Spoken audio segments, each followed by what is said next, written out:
Welcome to what could possibly be one of the coolest videos we've ever posted on our channel.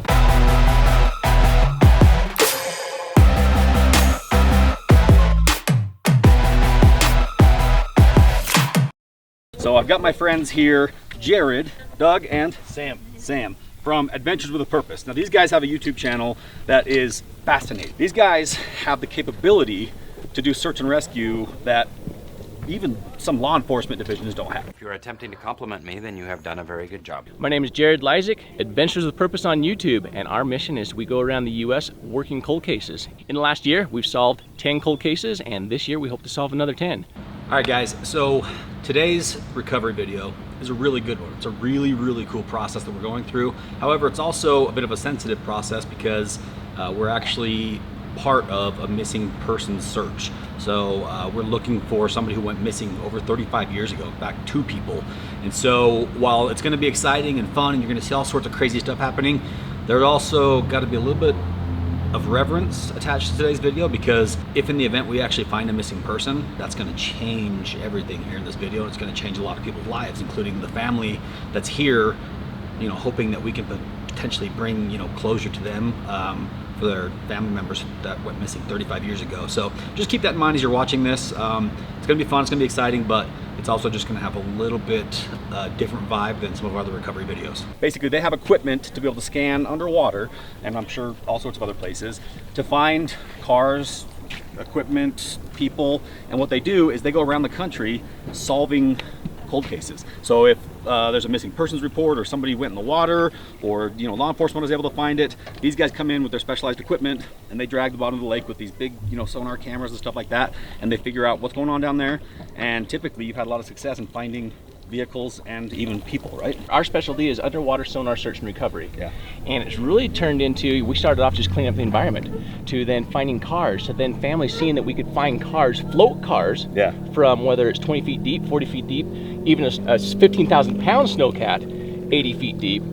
And the family, which is insane, by the way. You guys saw a little bit of our snowcat recovery. We were in like 10 feet deep of water. These guys went 80 feet deep, and they were like 10,000 feet in the mountains, right? Yep. Yeah. It's insane. So not only do we do underwater sonar search and recovery, right, but we're divers as well. Yeah. So that gives us a leg up that we're also, civilians like you. We don't have the red tape that law enforcement has. We have the ability to say, you know what, we need this piece of equipment. We don't have to be like, beg the jurisdiction, right? Right. Can you buy this for us? No. Because of our donors and everybody that's, as everybody that watches this is a part of the AWP family. Right. Some people say, why isn't law enforcement doing this? Well, it's because one, they either don't have the technology, right, or they're not using that technology every day. Right. And so because of the YouTube platform, the Facebook platform, and just the ability, the world that we're in now, the viewers from around the world said, Jared, Sam, there's a case that's over here. Do you think you can go help them out? Jared runs a YouTube channel called Adventure with Purpose. And basically what they do is they go do these crazy explorations and try to track down cold cases and try to solve them. When he reached out to me and said that there was a case in our own backyard and asked me if we wanted to be part of it, we were all like 100% on board. And he said, we're gonna dive down if we find this car of this missing person, and we need you guys to help us get it to the surface and then obviously recover it from the water. So we've all been looking forward to this for a few weeks now. We've been super pumped, and this is something that none of us have ever done before. We've done a lot of recoveries, but never an underwater recovery, let alone one that was attached to a missing person. So what we're taking out is the old Army boat, so we can get the divers to the spot they need to be in, have all the equipment, the float bags, the air tanks, the scuba gear, everything on board, so that they don't have to go back and forth from the shore, and everything is accessible right on the spot. Yeah, what's cool is we built this Army boat on our TV show more for surfing and kind of playing on, but it turns out it's the perfect platform for this type of work because it can haul a lot of people, a lot of weight, a lot of gear, and we look sweet. We look sweet, and it can tow like a son of a. This thing, if we do find a vehicle or something that needs to be dragged through the water, we can hook it to this because it's got 2 Detroit diesel engines with massive props. Huge props. We should be able to pull just about anything we need across the lake, because remember, this boat was originally built to build bridges back in Vietnam, so it's used to moving lots of big items and heavy stuff through the water. Originally we thought that we might bring a wrecker out and kind of dangle the crane out over the side of the dam and then pull it up to the shore there, but based off of all the restrictions that we're dealing with here and the dam authorities and all these different people that are very nervous about us being here, we're not going to be able to recover it that way. So if we do get a car to the surface, we're going to have to then float it all the way back over to the marina and drag it with the boat, and then pull it onto the rollback tow truck.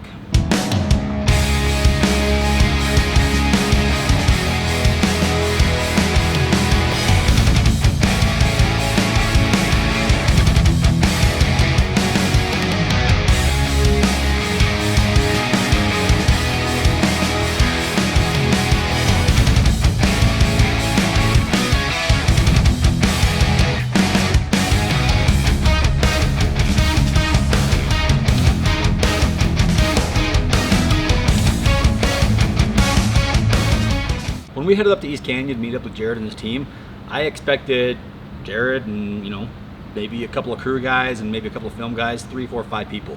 When we rolled up, that wasn't the case.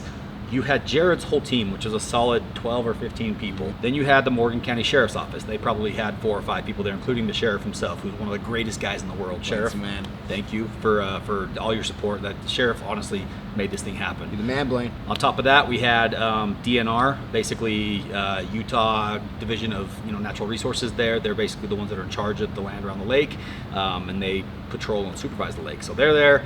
You've got the Bureau of Reclamation, who had to get involved since we're dealing with the dam, and Bureau of Reclamation is the one that basically controls all the dams. And ever since 9/11, dam security in the United States has gone like through the roof. Basically, you can no longer get anywhere near a dam, especially with cameras and that kind of equipment, because it's a national security threat. You know, if terrorists get a hold of images or schematics or plans of our dams, they could potentially come, blow up a dam, and that would cause a huge disaster, obviously. So they're involved. We've got local news involved. There's, man, I'm telling you, it's like every agency I can think of is here, and they all play a different role in what we can and can't do. So there's a lot of red tape, but a lot of it's been, temporarily cut so that we could make our way through and try to solve this case. He's the one that's nice to meet you. What's your name? Thunder. Thunder? That's an awesome name. Are you Thank kidding you. me? That is the coolest. Thanks. My name is Thunder Alexander, and I live in Salt Lake City, Utah. I lost my brother. His name's Michael Lloyd Reese. The last thing I know about Michael Lloyd Reese was he left my house on 17th South and 2nd East in 1985 to come up here, and he never came back. It's been really hard on our family. We've been through a lot since he's been gone. Lloyd was amazing. Lloyd, he loved Christmas. He was a very giving person. If anybody needed anything, he was always there. If anybody needed help, he was the first one to offer. Lloyd loved AC/DC, Metallica. He loved to grab a broom and play it like it was guitar. Lloyd was just the sweetest, most giving, honest person that you could ever meet. So the reason why we're searching here at the dam is because the way the road comes around the lake, there's some really sharp turns right there by the dam that if you were driving fast at night, or if you're drunk or distracted, you could literally just shoot straight off, and where that would put you would be literally right at the base of the dam in the deepest part of the lake. And so that's why we're kind of focusing our efforts right here, and because it's such a deep valley, there's a lot of different places and rock outcroppings where a car could potentially be hidden. Thank you for everybody for showing up today. We've got so many people who have come out to help out. I just want to kind of give a quick rundown, morning meeting, and the way that things are going to go for the next phase for the next couple of hours. Really what we're looking for is more of the contour to see how deep it is and come up with a game plan for later on, because over here we've got our tow fish. What this is pretty much it's a rocket that drops down into the water on a big tethered line. Our goal is to drop it down within 10 to 15 feet off the bottom because it gives us a nice, good sonar reading. So later on, we're going to be using that one to get into these deep waters because we're expecting some deep pockets today, 100 to 120 feet. Sam and I, we can dive down that, no problem. If it's less than 50 feet deep, we'll normally be able to use our live scope and drop anchors down and latch onto it just with our regular sonar. However, if it's deeper than 50 feet, then we're running the tow fish, and because we're dropping something down that deep, we may not get as close as we want to it. So then we drop down just kind of a makeshift target here that we're able to have attached to our lines to a buoy up above. We then pass by it again with sonar and see how far it is off of our target. We're then able to drag it closer to our target, so that way once Sam and I are suited up, when we go down on the line, we're not just wandering around, if we're 5 feet off our target, you might as well miss it by 5 miles. So because of that, we're going to be able to touch it to our target, go down, and now Sam and I are not wondering. We're able to quickly identify it make the most use of our bottom time, especially the deeper the water is and your elevation, it changes your dive tables. It's go time. Just had our morning meeting and kind of got an idea of what we're planning on doing today. And the sheriff just told us something very interesting. So we're originally up here looking for one vehicle with 2 people in it. Sheriff just told us that there's potentially 4 plus, maybe more vehicles in there. There's 2 bodies that have not been recovered from other cases, so there's potential to find those. Like, this could turn into a really big deal.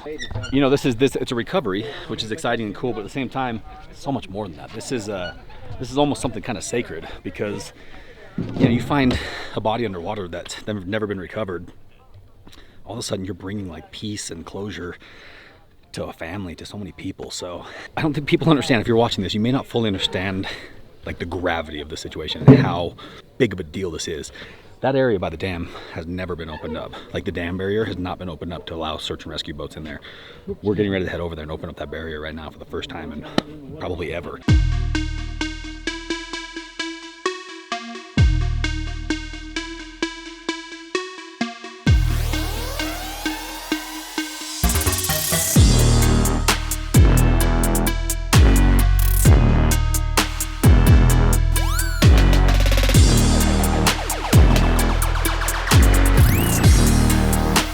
So guys, one thing that you're gonna notice throughout this entire video is, since we were working right next to the dam, we had to be very sensitive to the fact that cameras and you know, other media equipment weren't shooting towards the dams. We don't have a ton of clips that are showing you the dam. We're supposed to be on, you know, the far side of the vehicle shooting away from the dam. So that's most of the footage you'll see. This is a very secure area. Like, we had to open up this giant steel barrier to even get our boats and equipment in here, and we've got eyes on us all over the place. We got cameras on the dam that are watching us, and they're being monitored by the division of the BOR that's, you know, in Colorado. We've got the BOR guys, Bureau of Reclamation, up on the shore watching us. We've got the sheriff. We've got lots of people monitoring every move that we make. So this is a very sensitive place to be, and we're doing kind of some brute work trying to pull this car off the bottom of the lake. So it's a fine balance that we're trying to have, and it was tricky. So our first day on the water was a whole lot of nothing. It was basically just going really slow, dragging what they call a towfish, which is like a giant torpedo essentially, and it has a sonar scan that basically shoots out both sides, and it reads the topography of the bottom of the lake. So it's kind of like underwater binoculars. And the thing about it is, depending on which direction you tow it, you get a different readout. So we have to like zigzag back and forth. So we're just dragging this thing like crazy. Jared and his team also have these little kayaks, little rubber boats with tiny little engines, but they have really cool sonar systems on them. The problem with those is they only read accurately to like maybe 40, 50 feet deep. So they're able to scan the whole perimeter of this entire lake, because it's not that deep, and be able to get a great reading and know whether there's anything there. But when they tried with the little rubber boats by the dam, that's when their readings kind of got a little murky and it wasn't really clear, which is why we had to use the bigger scanner, which is the towfish that I was talking about. So day one was a whole lot of just sitting in the sun and hoping we see something. And you know, ultimately we did end up identifying something on the sonar that kind of resembled the car, so we have a target now. Well, I have one car so far. We still have some scanning to do back and forth. It's funny because you might miss something going this way, but you might pick it up going that way. It's just kind of depends on the angle of the sonar there, and you know, the depth where it's dragging. So I'm talking like I know what I'm talking about. I'm just basically just kind of winging it here. You're doing good. Yeah, I feel good. So it got to the point where we had done as much sonar as we possibly could. So basically Jared and Sam just needed to dive down and start looking. The problem is when you're diving down to 100 feet in a mountain lake, visibility goes really quick. Sam said that visibility around 80 feet was great. Like, he could see like 8 feet in front of him. It was fantastic. But then Jared went a little deeper, down to 90 and 100 feet, and then he said once he got down there, the visibility was like 4 inches in front of his face. So it's dark and there's silt everywhere. So basically they're down there at a really, deep spot, kind of just bouncing around, feeling things, hoping they find something. Their flashlights on their masks were kind of just getting flooded out by all the particles in the water. So really, it's terrifying to think about just what they had to do down there. But after being underwater for quite a while, in fact, they were kind of right down to the last little bit of their air, Jared did pop up and he said, hey, there's a car. I found it. It's blue. And we were actually, I thought we were looking for a blue car. Later on, I heard it was brown. I'm still not 100% sure what color the Datsun was that we were actually looking for, the missing person. But I said, what kind of car is it? He didn't know. He pulled up a floor mat with him. That was the only thing he could like find and grab to bring to the surface. And we identified the floor mat as coming out of a like a late 80s, early 90s Toyota 4Runner. All right, guys, day number one up here searching for the missing vehicles is pretty much over for us. We've done all the scanning that we could do with the towfish, the underwater sonar, and it was kind of frustrating because the area where we're scanning is all like sheer cliffs and stuff, and so you have that little torpedo underwater and it's trying to scan, but then like there's shadows from rock outcroppings and stuff that it can't pick up. So the vehicle that we did find didn't even pick up on sonar. We just found it by chance with the divers down there. So we're gonna head out. Jared and Sam and his gang are gonna stay today and scan the rest of the lake, all the perimeter in their kayaks, because it's shallow water and they can scan it with their shallow sonar. So the plan for us is we're gonna head back here in the morning around 11, and we're gonna bring our wrecker. We're gonna bring tow truck, the rollback, some recovery equipment, and we're gonna float that one car that we did find to the surface, tow it over here to the marina and get it out of the water, and then hopefully they will have found something else by then. Maybe there's another car that's somewhere along the lake. We're also potentially gonna try to bring some more divers tomorrow to hopefully scan that area a little bit more thoroughly. But it's definitely interesting. You gotta think there's more stuff down there and it's just kind of hidden in the rocks and stuff. So we'll see what these guys find tonight, and we'll be back up here tomorrow to at least recover the one vehicle and kind of figure out the story on it, because it still has a story. I don't know if there's bodies in it or what's going on. It'll be interesting to see what these guys find tonight, and we'll be back here tomorrow. The next day.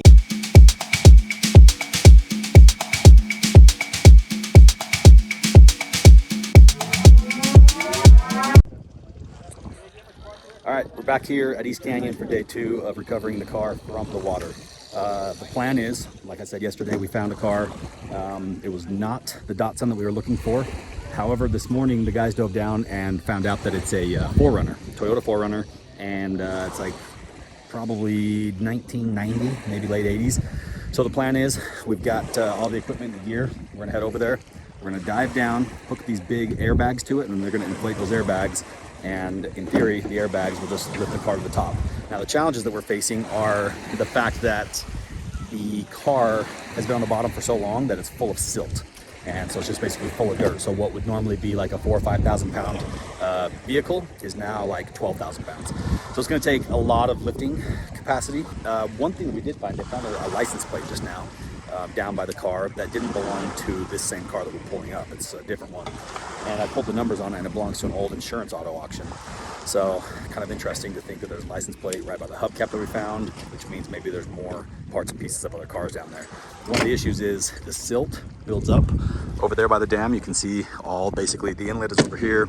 As it flows down to the dam, silt and dirt and stuff builds up for years, and it could be 10, 20, 30 feet deep, which could easily bury a little Datsun that we're looking for. So we're not giving up hope yet, because as we pull up this 4Runner, maybe it's going to dislodge other stuff, but we'll see. So the plan is we're going to load everybody in the Army boat right there, all the gear, equipment, airbags, everything. Ethan from our team is going to be diving today with the divers, so he'll go down and help hook the lines and everything like that, and we'll see what happens.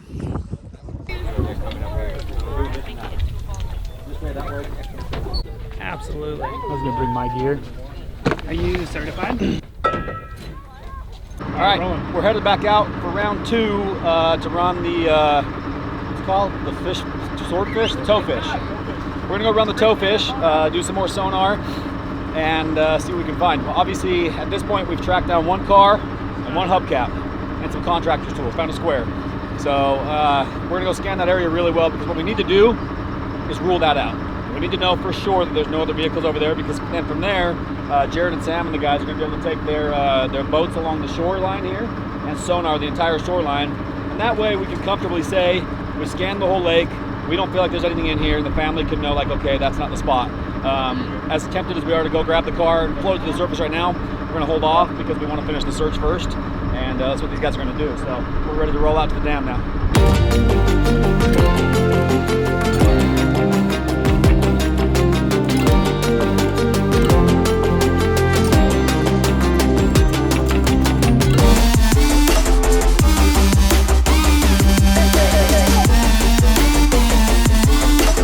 So after finding the floor mat of the 4Runner, we had to make a decision. This is the only vehicle that we found in this area. We're not seeing the other 2 or 3 or 4 or 5 other vehicles that people assume are down here. And obviously we're not finding the Datsun that we're looking for to help bring closure to Lloyd's family.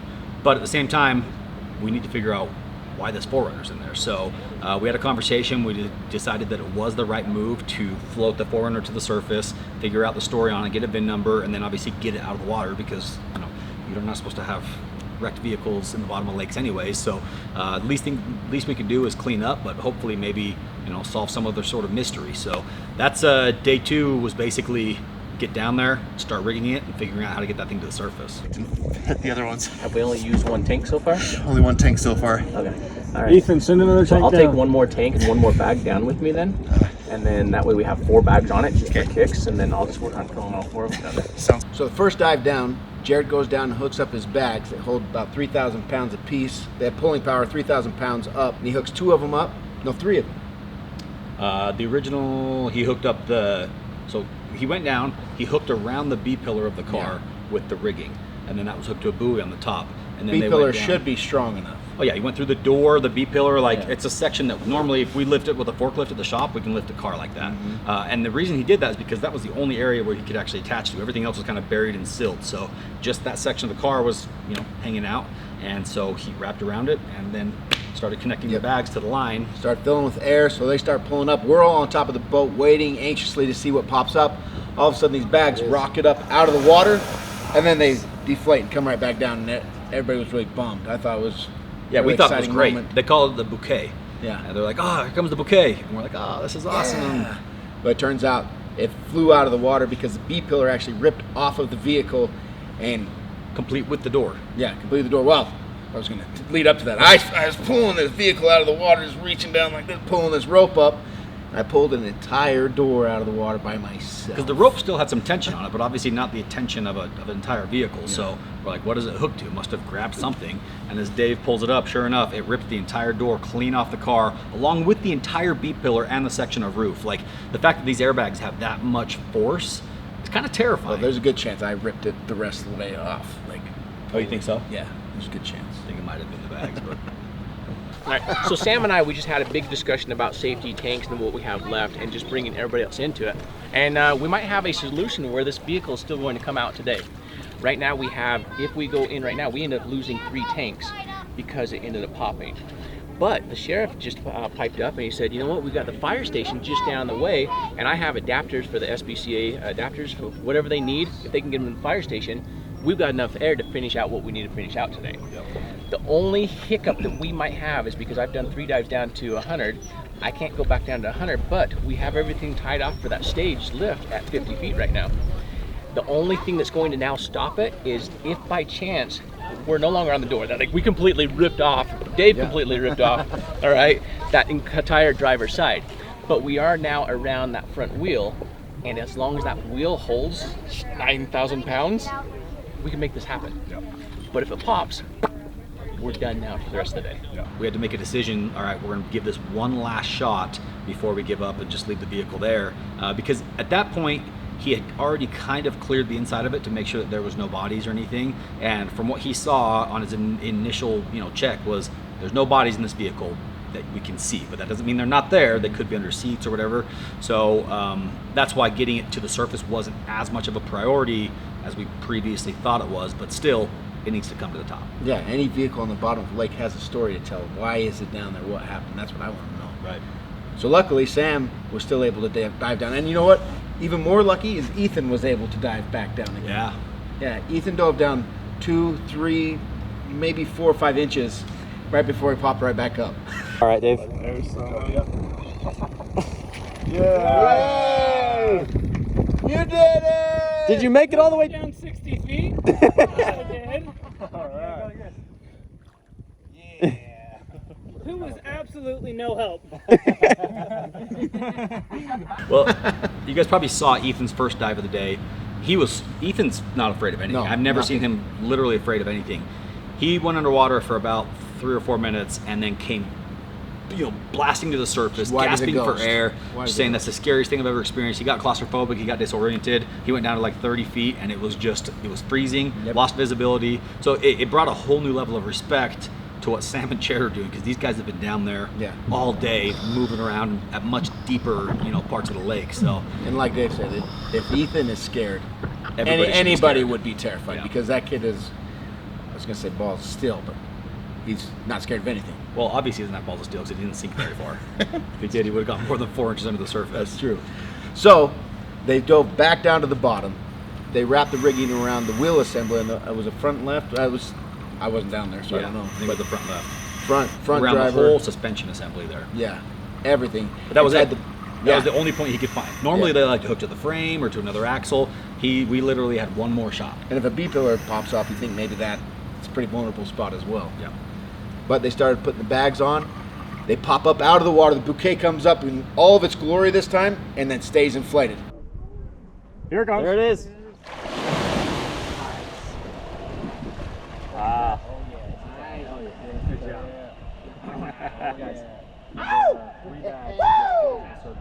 And the car is afloat down underneath.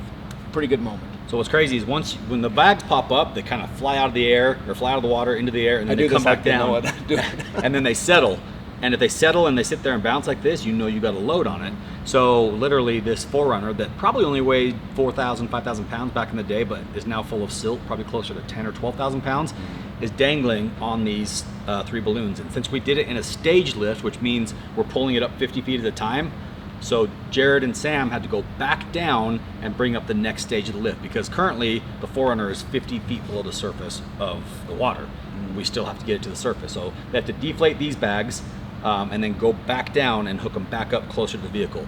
And the funny part was, as they were doing that, somehow the whole weight of the vehicle ended up resting on our boat.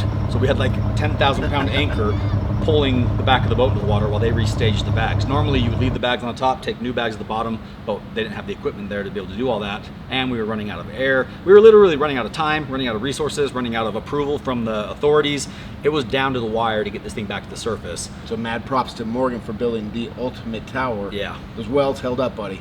Nice work. The tower on that old surf boat took a beating, and it actually didn't budge at all. We were supposed to hook it to the boat and then drive towards a more shallow part of the lake, where then the 4Runner would kind of like rest on the shallower part of the water, which would allow them to restage the bags, go back down without the whole weight of the vehicle resting on the boat. Instead, it would be resting on the bottom of the lake, just in a more shallow spot. So as we tried to do that, turns out it's just sheer cliff walls right there where we were pulling. So I had the boat kind of hammered down. You'll see a bunch of footage of the boat just brr, brr, just giving her hell.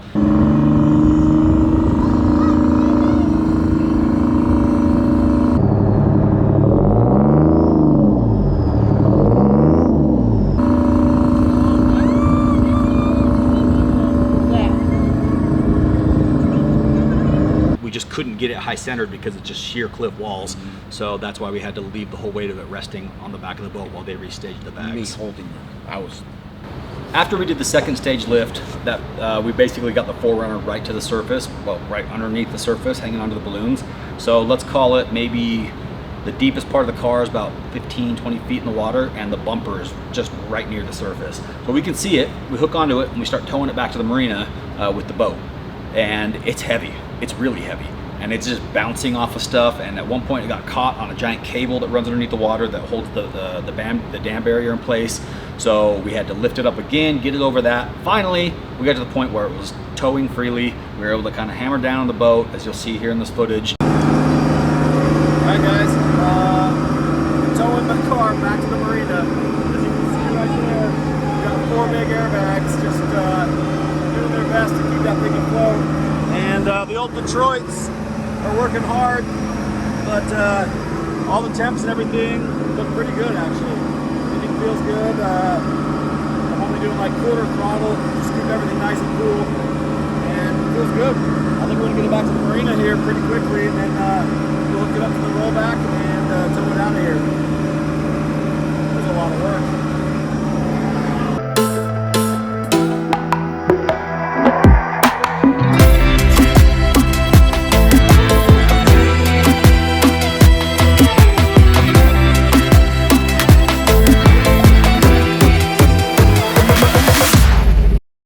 back to the marina, dragging the boat underwater, and the place is packed.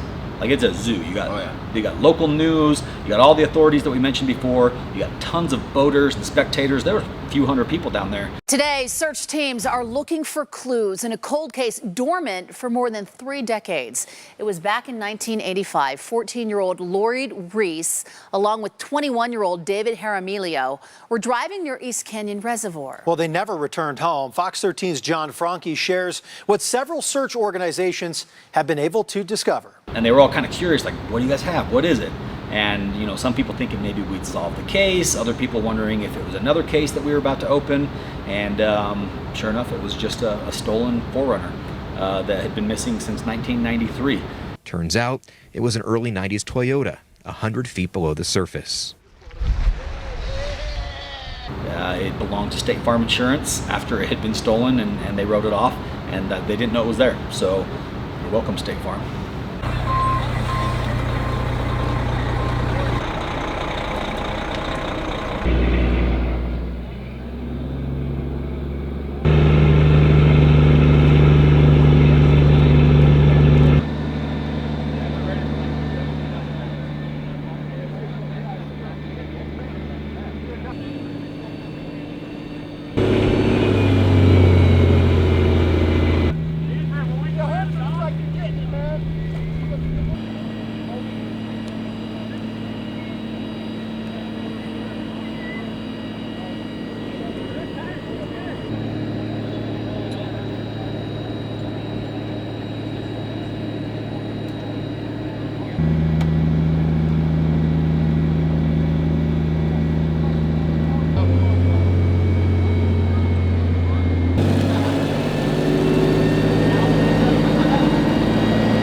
This is still potentially a crime scene, right? Anytime a car is underwater, something bad happened, whether it was an accident or a murder or just a stolen vehicle. So the first thing that we had to do with the authorities, the sheriff's department, everything was, as soon as we got the car out of the water, we had to search it to make sure that there was no human remains. And Jared was saying that they have found human remains. You know, if you watch his channel, you'll see they found a lot of people underwater. And the first thing you'll notice is smell. There is a weird kind of a sour smell. Could be just the bottom of the lake mud, maybe it's something more. So we're digging through this, digging through the mud, digging through the seats, trying to figure out if there's actually a body in there. And fortunately, there was not. You know, it came out clean, so it was no longer a crime scene. You know, if there had been a body in the vehicle right then, everything would have stopped. Yep. Everything literally would have been hit pause. We obviously would have had to end the video right there, and then the police department, the sheriff, and everybody would have had to do a full investigation. The vehicle would have had to stay there for quite some time while they ran through that investigation. So it would have been quite the process. And you know, for me, you'll notice that Lloyd, the 14-year-old boy that we're looking for, his sister Thunder has been with us for the last 2 days. She just wanted answers as to where her brother went, and finding him here at the bottom of the lake would have been a very bittersweet moment for her and her family, because, you know, then they know what happened to him, rather than just 35 years of wondering, is he still alive? Is he here? Is he there? What's going on? But I think we were able to bring some closure to her and her family, because we can say pretty confidently, he's not here. Keep looking. So you no longer have to wonder if he's at the bottom of East Canyon. It's taken 35 years for them to find somebody who was willing to do what Jared and his team and we were able to do today. So that was a cool moment. And she was, you could tell she wasn't bummed. She was loving it. She was loving watching the process and hanging out. And ultimately, even though she didn't get, you know, maybe the closure that we were looking for, I think she still had a great day, and it was fun hanging out with her. So Thunder, I just want to take a second and say thank you for allowing us to be part of this opportunity. I know you've been trying to get something like this done for a long time, and we were honored. And if we're given the opportunity, we're going to continue to help you, you know, look for Lloyd and David, and potentially help solve this case. You know, Jared and Sam and his whole team and Doug, they're the best around. Like, if anybody's going to find them, it's going to be them. So don't give up. And if anybody knows anything about a mid-70s Datsun B210, either brown or blue, that may have been abandoned or wrecked near you, hit us up, because we're looking for clues. The crazy thing that stands out to me as we started this process is all of the unknowns and also all of the half-knowns, meaning different people over the years, including sheriffs and state authorities and, you know, dam authorities, they all have different stories as to what's happened here over the years. You know, the sheriff seems to think that there's like 3 or 4 cars in the dam because that's what a diver said 20 years ago who was down there in the middle of winter. There's other people who say there could be more. There's people who say there's no cars in there. The information is all over the place, and ultimately this lake hasn't been drained in a very long time, and the fact that the water right by the dam is the deepest part of the lake and it's the most inaccessible, I mean, it definitely opens up this whole world of mystery of how many people have driven off this edge and how many cars are down there. What kind of stuff is down there that nobody even knows about? And so the fact that we're searching for a vehicle that's 100+ feet deep in cold, dark, murky water right next to a dam where the dam inlet and all that equipment is going on down there. Honestly, the equipment underwater is probably what scares me the most. I don't want to ding my foot up on a giant piece of rebar or some dam blade, or there's a lot of stuff underwater. Some dam blade? Some dam blade. Some blade that is pertinent to the operation of the dam. It's crazy, guys. So guys, real quick, before we finish this video, I need you to do me a favor. There's obviously a lot of really cool people involved here today. Number one being Mr. Jared Lysick with Adventure with Purpose. So you're gonna go down to the link in my description. You'll see a link to his channel. Go watch it because there's some fascinating stuff and they do some amazing work. I believe Sam also has a channel, which we'll put in the description. Doug, who's on their team, he also has a channel. And then Mike from Profiling Evil. Mike was a big factor and a big help in being able to put this whole thing together. He works with pretty much every and any law enforcement in the country, and he's the one that was able to pull all the strings to be able to get us over by the dam. So make sure you follow Profiling Evil. It's pretty fascinating stuff. The whole true crime genre of entertainment it's wild. I think you guys could definitely get into it. So huge thanks to those guys for making this happen. Definitely give them some love. I got good news for you guys. Come on over here, bad boy.